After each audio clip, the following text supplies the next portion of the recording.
Exacto, entonces la primera libertad es que yo pueda acceder al código para estudiarlo y al estudiarlo tener la posibilidad de modificarlo.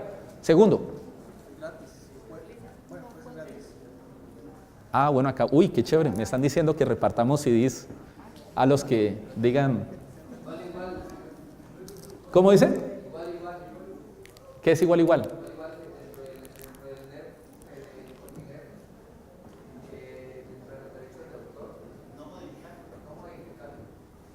No.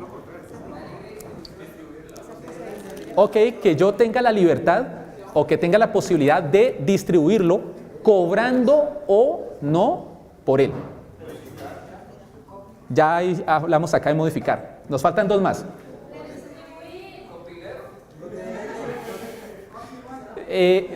A ver, el copyleft no es una libertad, es una denominación que se le da a esas libertades. Yo lo que estoy viendo son las libertades. Listo. Entonces, redistribuir ya no lo dijeron. ¿Cómo? No escucho bien. No. No.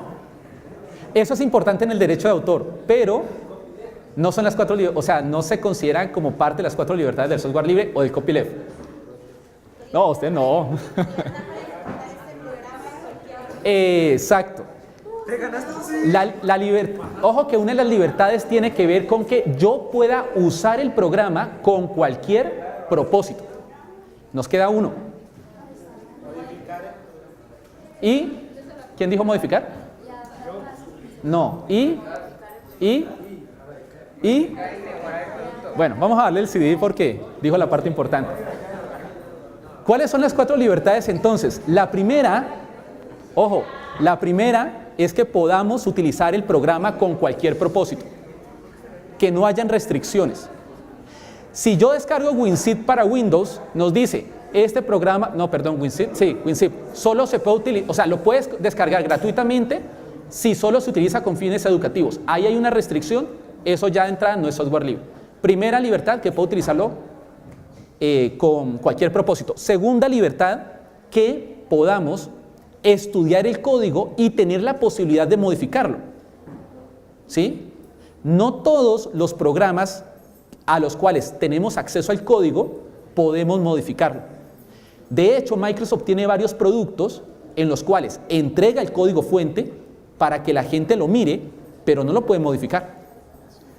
Tercero, que yo tenga la posibilidad de distribuir o redistribuir ese programa, y ojo con esto, cobrando o no por él. O sea que yo puedo cobrar. ¿Sí? Y la cuarta libertad tiene que ver que yo tenga la posibilidad de redistribuir las modificaciones que yo he hecho de ese programa. Esas son las cuatro libertades del software libre. ¿Eso qué significa? Entonces, significa que el software libre podría ser un recurso educativo abierto. ¿Sí? Porque si estamos hablando de que la licencia, o sea, el permiso de uso, es lo que me determina un recurso educativo abierto, y que para que un recurso educativo sea abierto, yo debo poder usarlo, o sea, que el autor me permita usar, compartir y modificar, entonces el software libre es un recurso educativo abierto. Pero no solamente el software libre. Podemos tener nosotros imágenes, documentos, videos, ¿sí? Y entonces aquí está el corazón de la definición de los recursos educativos abiertos. Todo aquello en la que el autor me esté dando la autorización de antemano para usarlo, distribuirlo y modificarlo, es un recurso educativo abierto. Siguiente diapositiva. Creative Commons tal vez son las licencias de contenido abierto que más se han extendido, aunque no son las únicas, son las que más se han extendido. Sin embargo, Creative Commons tiene una particularidad, y es que no es una única licencia, es una familia de licencias, son 6 licencias, y cada una de las licencias tiene unas particularidades. Como esta no es una charla sobre Creative Commons, no voy a dar muchos detalles, pero sí me parece importante dar esa claridad. Si uno quisiera organizar las licencias tal y como lo he intentado en ese esquema, nosotros podemos ver que cuando hablamos de que el autor va a dar el permiso a los usuarios, Ese permiso puede moverse entre dos polos. De un lado, que tenemos en la parte de arriba, está el dominio público. Del otro lado está la típica nota de copyright de todos los derechos reservados, o sea, todos los derechos reservados para el autor y muy poquitos derechos para el usuario. Mientras que del otro lado, dominio público es que el autor se desprende de su obra y deja que las personas hagan lo que quieran con ella. En medio de esos dos extremos tenemos diferentes tipos de licencias. Pueden ser de software, de música, de contenidos. Aquí solamente hay unos ejemplos relacionados con las licencias Creative Commons. Cuando uno ubica esas licencias Creative Commons, se da cuenta que los permisos que el autor está dando a los usuarios se pueden mover entre muy permisivos, como los de arriba. Si yo tengo una licencia Creative Commons atribución, que es la del muñequito únicamente, eso significa que yo como usuario de ese recurso puedo usarlo, compartirlo, modificarlo y hasta venderlo. Si yo me encuentro con un documento, con un video, con lo que sea, con un software, con lo que sea, que tenga la licencia Creative Commons reconocimiento o atribución, significa que yo puedo hacer todo eso. Pero en el otro extremo hay licencias Creative Commons que, como la última, tiene el muñequito, que es atribución, el signo pesos tachado, que es no comercial, y el igual, que significa sin obras derivadas. En ese caso, yo lo único que puedo hacer con ese recurso es usarlo y compartirlo si quiero, pero no puedo ni venderlo o no puedo hacer negocio con él y tampoco puedo hacer obras derivadas. O sea, no puedo tomar partes de ese documento o de esa imagen para hacer mi propia imagen. Por ejemplo, cuando una imagen tiene la última licencia, yo no la puedo incluir dentro de unas diapositivas. Porque cuando yo cojo una imagen y la meto dentro de unas diapositivas que yo esté haciendo, eso es una obra derivada.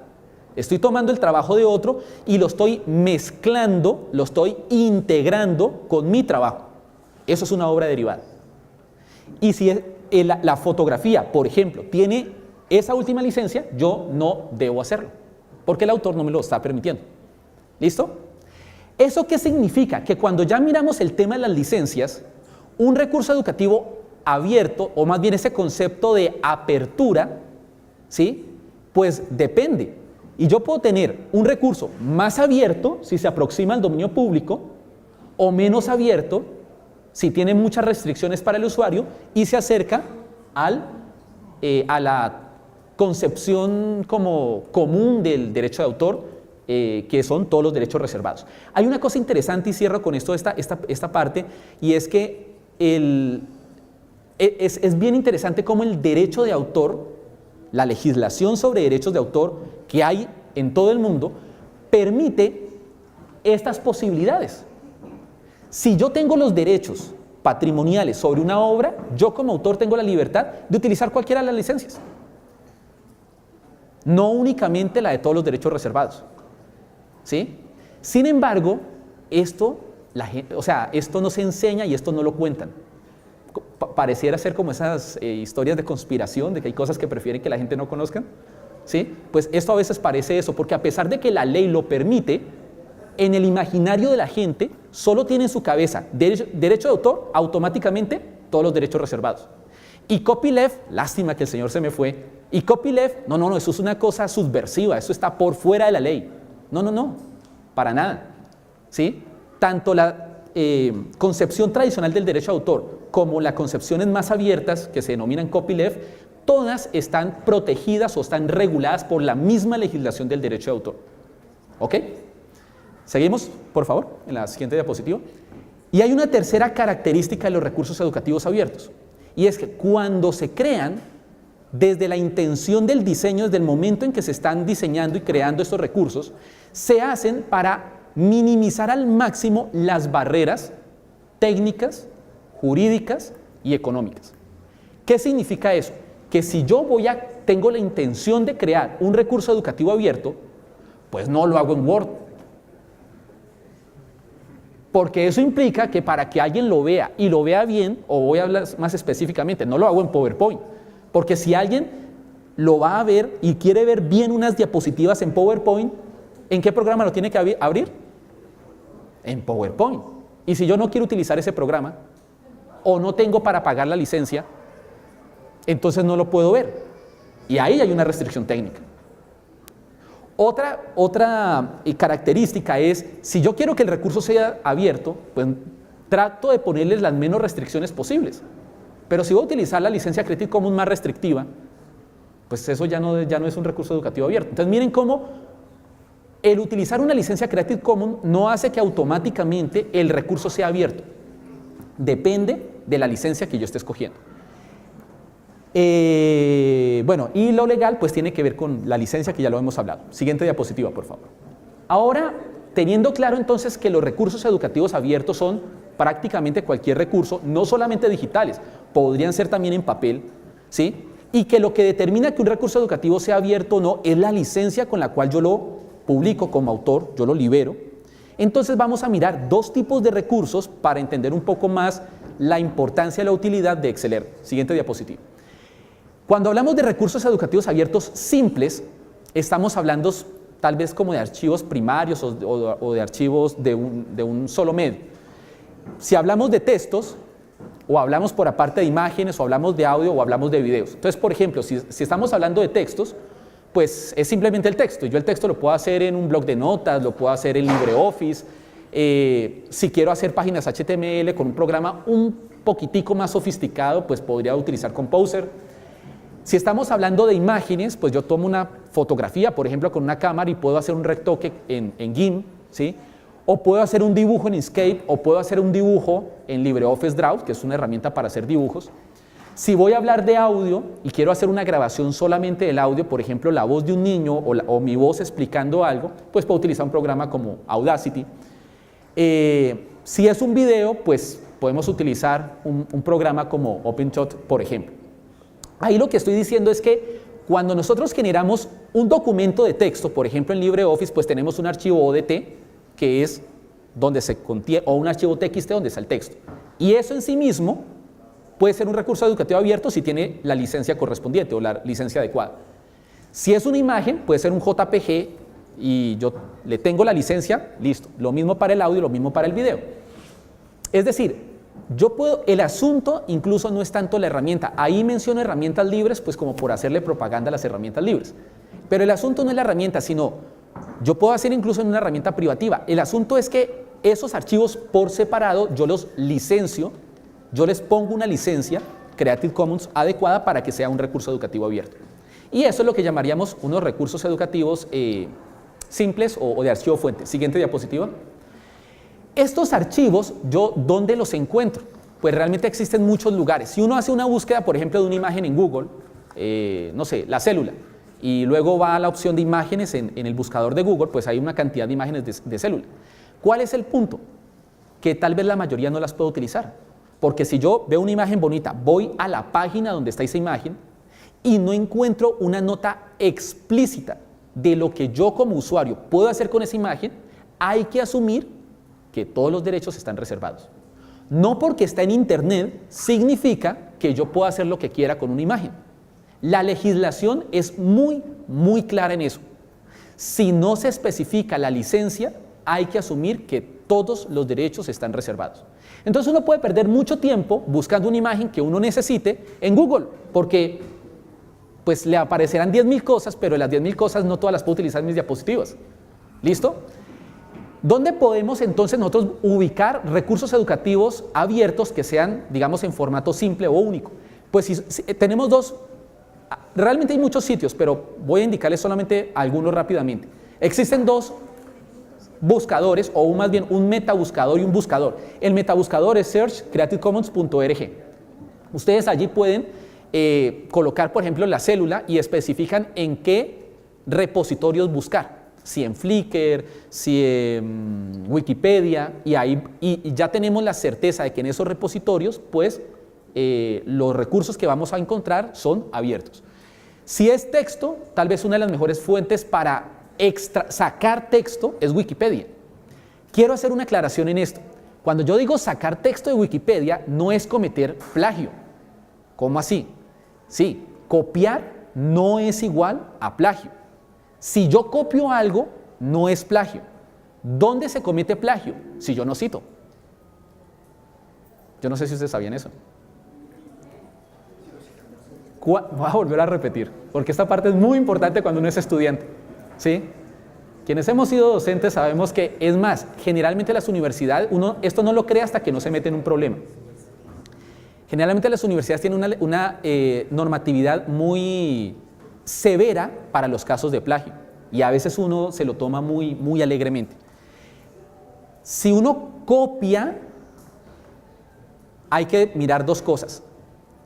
Primero, si uno lo va a copiar completamente y lo va a utilizar en algo, textos, videos, código, lo que sea, tiene que mirar si la licencia te lo permite. Pero lo otro que uno tiene que hacer es citar. Citar es decir, oiga, este texto no es mío, yo no lo escribí. Este texto lo copié de tal autor y originalmente está publicado en tal lugar. Eso es una cita. Si usted no hace eso, pues y uno lee un documento, uno asume que eso lo escribió la persona. Si no hay nada que te indique que eso que está copiado en un trabajo no es de la persona, sino que es una cita, eso es plagio. Y eso es bastante severo. Hay gente a la cual incluso se le han cancelado la matrícula en una universidad por asuntos de plagio. Por fuera del proceso judicial penal en el que pueda incurrir, dependiendo de lo que haya copiado por ese caso. Entonces, el asunto es bastante delicado. Pero bueno, Wikipedia todos los artículos de Wikipedia están licenciados con Creative Commons, atribución, compartir igual, lo cual es compatible con la definición de recursos educativos abiertos y por lo tanto son textos que, por ejemplo, yo estoy haciendo un material para mis estudiantes o para un trabajo, yo puedo tomar artículos de Wikipedia y citándolos adecuadamente los puedo reutilizar tal cual. Imágenes. Hay una sección de Flickr que está dedicada exclusivamente para Creative Commons.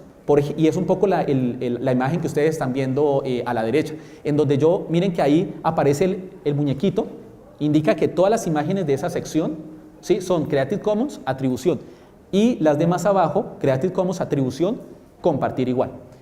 Si es a nivel de música, está Yamendo, que es una página excelente, está CC Mixter, que además de música hay acordes o hay voz a capela y la gente puede utilizar esos archivos y mezclarlos con producción propia y generar música. De hecho, en el año 2007 u 2008, Silvia de la O, la han escuchado, ¿no es cierto?, artista colombiano de Medellín, subió unas interpretaciones de unos temas a capela y otras personas en el mundo utilizaron esa pista, llamémoslo así, o esa voz, y la acompañaron con diferentes instrumentos.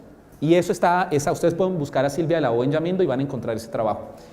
A nivel de videos, miren que tanto Vimeo, que es un lugar donde se pueden publicar videos, como YouTube, tienen secciones específicas para buscar videos que tienen licencia Creative Commons. Hay una cosa particular con YouTube. No porque está en YouTube significa que yo puedo descargar el video. ¿Ustedes sabían eso? Ah, qué bueno. Hay que mirar si tiene una licencia Creative Commons. Si tiene la licencia estándar de YouTube, yo puedo ver el video en la plataforma, puedo incluso mezclar el video en la misma plataforma, pero no lo puedo descargar. Para poderlo descargar, yo solo puedo descargar los videos que tienen licencia Creative Commons, no los que tienen licencia YouTube dentro de la plataforma de YouTube. Y hay algunos repositorios especializados para temas educativos como Lemil, OR Commons y agrega.educación.es. Este último es un proyecto financiado por el Ministerio de Educación y Cultura de España. Y es un repositorio muy interesante, sobre todo para encontrar recursos educativos abiertos para educación básica y media. Siguiente diapositiva. Hay otro tipo de recursos educativos abiertos que son ya más elaborados, o sea que son multimedia, lo cual significa que yo puedo en un solo recurso tener videos, audios, texto, desde otra perspectiva, aunque no son lo mismo, pero desde otra perspectiva es lo que se pueden conocer como objetos virtuales de aprendizaje u objetos de aprendizaje sencillamente, ¿sí? Un punto interesante es, un objeto virtual de aprendizaje no es automáticamente un recurso educativo abierto.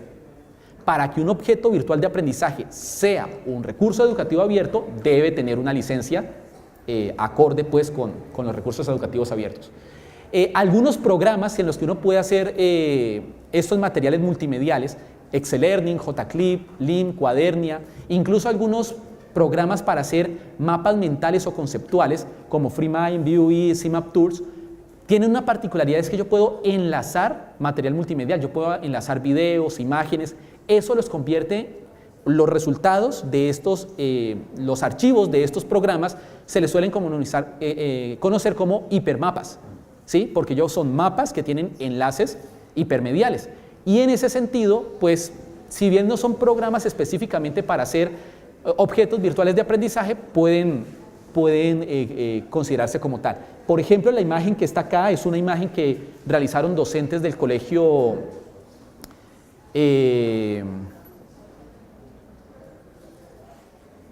nutrición, creo que fueron del INEM en el año 2007, lo hicieron en FreeMind y pues básicamente lo que me permite es hacer un mapa mental, pero entre ese mapa mental incluyeron imágenes y videos.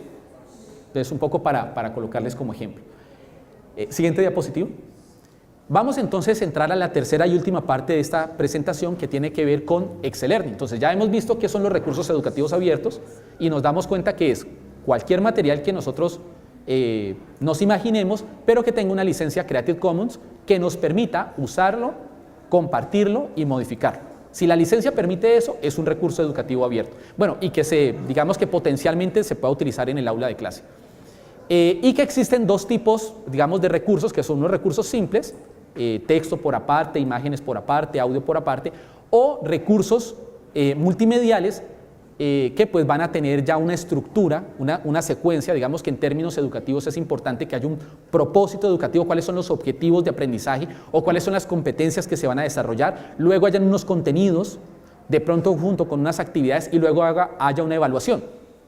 Entonces, lo que voy a comentarles a continuación muy brevemente es cómo ExcelLearning nos permite elaborar este segundo tipo de recursos educativos abiertos, que se aproximan más a lo que es un objeto de aprendizaje. Siguiente diapositivo. ¿Qué es ExcelLearning? ExcelLearning fundamentalmente o básicamente es software libre, tiene una licencia GPL. Siempre que ustedes escuchen la palabra o escuchen tiene un programa tiene una licencia GPL, es porque ese programa es fiel a las libertades del software libre, las 4 que repasamos hace un momento. Entonces es un software libre, multiplataforma, significa que funciona en Linux, en Mac, en Windows, para la creación de contenidos y actividades educativas que se pueden exportar como página HTML o que se puede exportar como paquete SCORM. Esta segunda posibilidad es bien interesante cuando estamos utilizando plataformas educativas como .learn, la de la charla anterior, o Moodle, por ejemplo, o también privativas como Blackboard o otras que existen. Eso lo que significa es que lo que yo haga en ExcelLearning, yo lo puedo montar en cualquiera de estas plataformas y tengo la certeza de que me va a funcionar bien. Quienes han trabajado con este tipo de plataformas se dan cuenta que ellas mismas permiten crear contenidos. Pero ¿cuál es el problema? Si yo creo un contenido en Moodle, yo eso luego no lo puedo llevar a .learn, a pesar de que ambas son software libre. Si yo hago el contenido como un paquete SCORM, no importa el programa que utilice, yo puedo montarlo en Moodle o lo puedo montar en .learn sin problema. Entonces, eso es ExcelLearning. Este tipo de programas se suelen también denominar herramientas de autor, ¿sí? Porque facilitan a que las personas elaboren este tipo de materiales. Gracias. Inicialmente fue financiado por el gobierno de Nueva Zelanda, más o menos en el 2006. Luego de un tiempo se terminó la financiación. Lo interesante es que el gobierno español lo retomó y en este momento han continuado su desarrollo y lo han ido mejorando. Ahora sí, por favor, siguiente diapositivo. Ok. Cuando uno abre el programa, ¿qué se encuentra? Quería hacerles una pequeña demostración, pero dado que las presentaciones las hacen muy atrás, pues decidí entonces colocar unos pantallazos para que por lo menos ustedes se hagan una idea de qué es ExcelLearning. ExcelLearning estructura, hagan de cuenta cómo hacer un sitio web, pero para ello primero uno debe definir una estructura tipo árbol, así como cuando uno guarda información en su computador, que uno define carpetas y entre las carpetas otras carpetas y entre esas carpetas archivos. Algo similar trabaja ExcelLearning. Uno establece una estructura de árbol para indicar tema 1, o más bien unidad 1, y dentro de esa unidad tema 1 o tema 1.1, tema 1.2, tema 1.3, luego unidad 2 y luego el tema 2.1, 2.2, 2.3. Eso es una estructura tipo árbol y es lo primero que uno debe hacer cuando va a crear un material en Excelerni. ¿Cuál va a ser tu estructura de contenidos? ¿Cuáles van a ser los capítulos, los subcapítulos, los capítulos o los títulos de primer nivel, títulos de segundo nivel, títulos de tercer nivel, para decirlo en otros términos? Es lo primero que se debe hacer. Esto es interesante porque cuando uno monta el material dentro de una plataforma de e-learning como Moodle o como cualquier otra, el menú, digamos como la tabla de contenido, se genera automáticamente. Siguiente diapositivo. En cada una de esos nodos del árbol o de esas páginas que se crean, yo puedo incluir como especie de unos plugins, como unos componentes que me van a facilitar ciertas cosas. Por ejemplo, yo puedo tener un plugin sobre evaluaciones. Entonces, eso es interesante porque si uno tiene un material, habitualmente, digamos, algunas de las recomendaciones didácticas cuando se están haciendo este tipo de objetos de aprendizaje es, primero, especifique cuál es el propósito, digamos, para qué sirve el material que usted va a estudiar y indique cuáles son los prerequisitos que requiere. Segundo, arranque con unas preguntas de autoevaluación para que el estudiante sepa cómo está frente al tema que va a estudiar. Esas preguntas de autoevaluación pues se pueden hacer con los plugins o los e-device, que es como se conoce dentro de Excelerni, que tiene el programa. Entonces yo puedo colocar, por ejemplo, preguntas de selección única. Entonces, primera pregunta, de las siguientes opciones, ¿cuáles son las libertades del software libre? Y digamos que 10 opciones, de las cuales 4 son las verdaderas. Uno las escoge y luego le dice verificar y ahí te dice automáticamente si acertaste o no. ¿Sí? Entonces es un mecanismo que le permite a quien está estudiando con ese material hacer una autoevaluación y irse midiendo respecto a lo que va estudiando. Existen otras opciones interesantes como insertar artículos de Wikipedia, es decir, yo no tengo que copiar el texto y luego reconstruirlo dentro del material, sino que yo simplemente pego es más, uno puede busca el artículo dentro del mismo Excelerni, claro, si tienes conexión a internet, y si encuentras el artículo indicado, simplemente lo seleccionas y él te lo copia tal cual.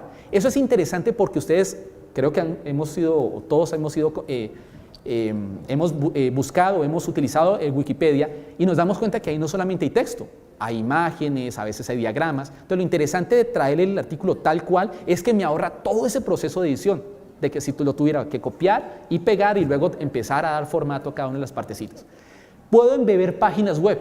Claro, esto solamente es útil si el material se va a revisar en línea, porque cuando el estudiante llegue a esa página, ¿sí?, él lo que va a hacer es visualizar la página web en ese momento. Si no tengo conexión a internet, pues no lo va a poder hacer. Puedo insertar applets.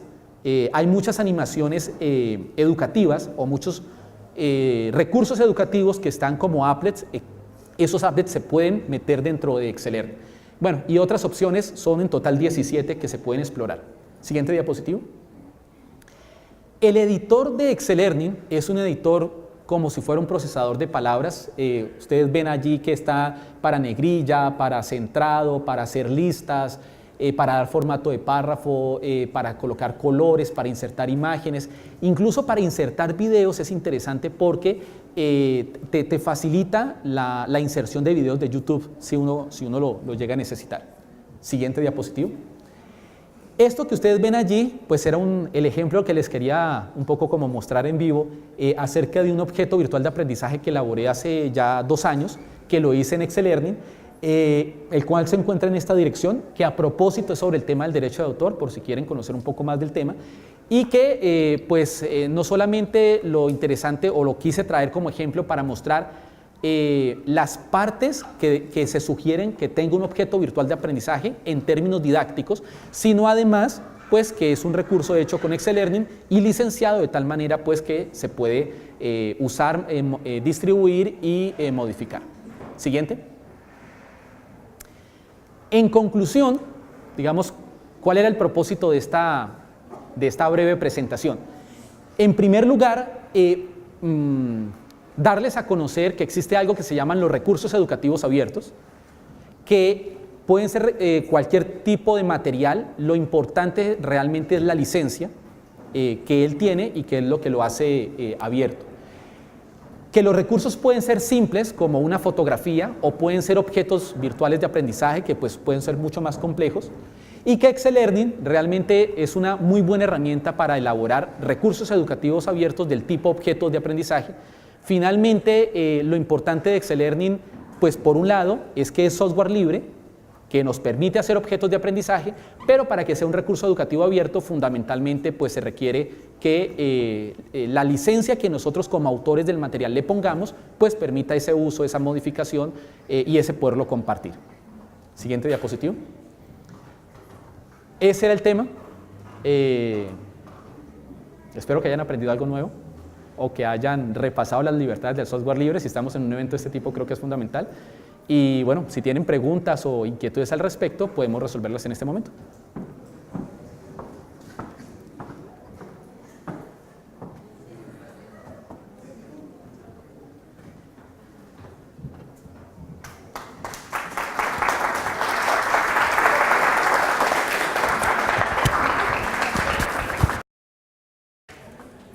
Ponente Isabel Álvarez, ingeniera en electrónica y telecomunicaciones de la Universidad del Cauca, especialista en seguridad de redes telemáticas de la Universidad de Burgos. Se ha desempeñado